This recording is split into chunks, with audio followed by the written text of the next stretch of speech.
l'invité de ce journal, Christian Buchet. Merci d'être avec nous. Vous êtes directeur du Centre d'études de la mer de l'Institut catholique de Paris. Vous avez notamment publié La grande histoire vue de la mer. C'est chez Cherche Midi, c'était en 2017.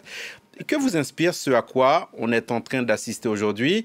On a l'impression que le canal qui est bloqué, c'est un peu le monde de la mer qui s'arrête également. Est-ce que cette impression est justifiée ou est-ce qu'elle est fausse?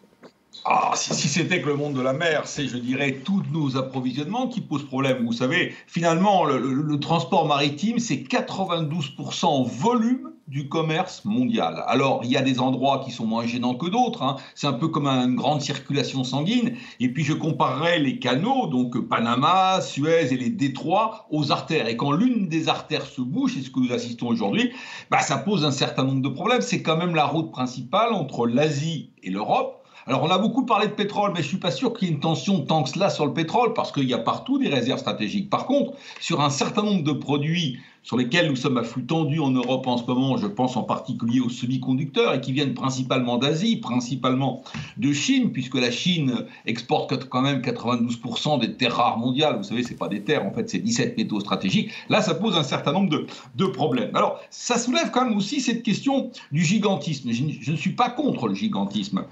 Pourquoi? Parce que s'il n'y avait pas des navires de cette taille-là, il en faudrait beaucoup plus. Et ça poserait peut-être plus de questions de sécurité. Par contre, je m'interroge sur le fait de savoir si face au développement du gigantisme, on a bien, en cas de problème, des moyens de sauvetage ou de sécurité adéquats. Il y avait 8 remorqueurs depuis avant-hier, mais ils n'étaient pas de taille. On attend, vous le disiez à l'instant, un gros remorqueur. Mais au-delà du canal de Suez, on peut se poser la question si ici ou là, dans les principaux pays au large desquels ces mastodontes, encore une fois, vous l'avez dit, 400 mètres de large, 59 mètres de long, excusez pas, 400 mètres de long, 59 mètres de large, 15 étages en hauteur, c'est-à-dire 60 mètres, si on n'a pas des remorqueurs proportionnés à cela, en cas d'avarie, on aura les pires difficultés. Et puis, je voudrais aussi insister sur le fait qu'il semblerait bien que depuis quelque temps, il y a une tendance à mettre sur les nouveaux porte-conteneurs, je dirais, des moteurs moins puissants qu'ils n'étaient autrefois. On n'a plus forcément des moteurs de 100 000 chevaux, mais on évolue plutôt vers le 70 000 chevaux, ce qui peut poser des problèmes en termes, si vous voulez, de gros temps, en termes de maniement. C'est peut-être aussi cela qui s'est passé. Christian Buchet,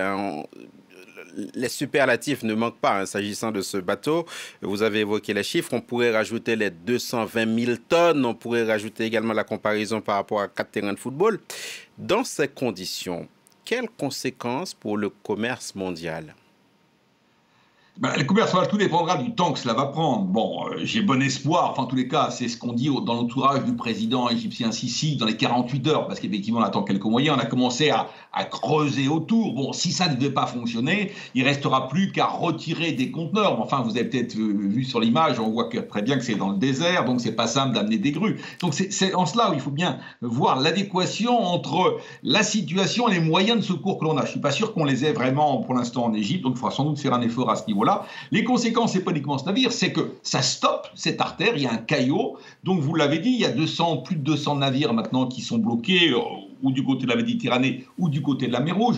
Le canal de Suez, c'est 19 000 navires par an, ce qui veut dire 50 navires par jour. Donc vous en rajoutez 50 tous les jours, sauf qu'ils ne vont pas continuer, si ça devait se prolonger, à s'accumuler autant. Pourquoi? Parce que la route d'alternative, c'est bien sûr passer par le cap sud de l'Afrique, par le cap de Bonne-Espérance, mais ça provoque un surcoût lié à un trajet plus long, 8 à 10 jours, ça dépendra du navire, lié à une consommation supérieure et lié, de surcroît, ça provoquera des émissions supérieures de CO2. Donc on voit bien l'utilité de ces canaux, mais peut-être faut-il revoir certaines normes de sécurité. Peut-être faudra-t-il s'intéresser aux moteurs des porte-conteneurs sur lesquels il semblerait qu'il y ait une petite faiblesse, ou plutôt qu'on insiste moins sur la puissance, c'est ce qui serait problématique à moyen terme. Merci beaucoup, Christian Buchet. C'était passionnant. Merci beaucoup. C'est avec vous que nous refermons cette édition. Merci à vous de nous rester fidèles.